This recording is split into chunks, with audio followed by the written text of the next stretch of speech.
कुलमानजीलाई नि मैले भेटेकै हो, पार्टी बनाउनुपर्छ, सँगै जाउँ, सबैले जनताले चाहेको छ भन्दाखेरि म त सरकारमा जाँदिनँ, अब अलिअलि भएको लोकप्रियता पनि भरे काम गर्न सकिँदैन, यता त्यता भन्नुभयो। उहाँ र म 1 to 1 बसेका छौँ उहाँको घरमा 1 घन्टा।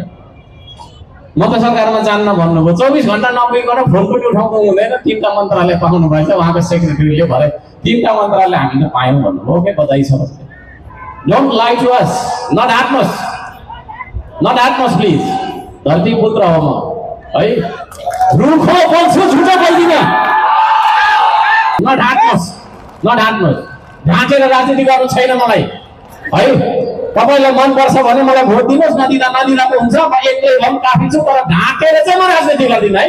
अनि भरे त छैन, उहाँ आफै फेरि कता के फेरि त्यो पार्टीको अध्यक्ष पनि उहाँ होइन, फेरि उहाँ हो त। उहाँलाई प्रयोग गरेर, खबरदार, उहाँलाई प्रयोग गरेर केही तपाईँको चाहिँ मान्छेहरूले होइन, यो चाहिँ त्यस्तो पनि हुँदो रहेछ। फेरि यहाँ चाहिँ फल्लालाई ब्रान्ड देखाइदिने, अनि तपाईँको त्यो ब्रान्डमा देखाएर आफ्नो सामान बेच्ने क्या।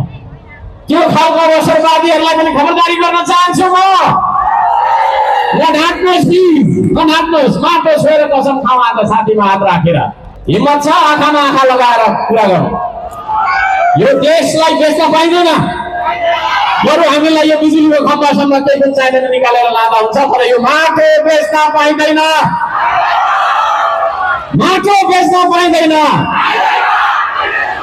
हामीलाई चाहिँ कुनै तपाईँको विदेशीले गरेर खाएर हुन्छ।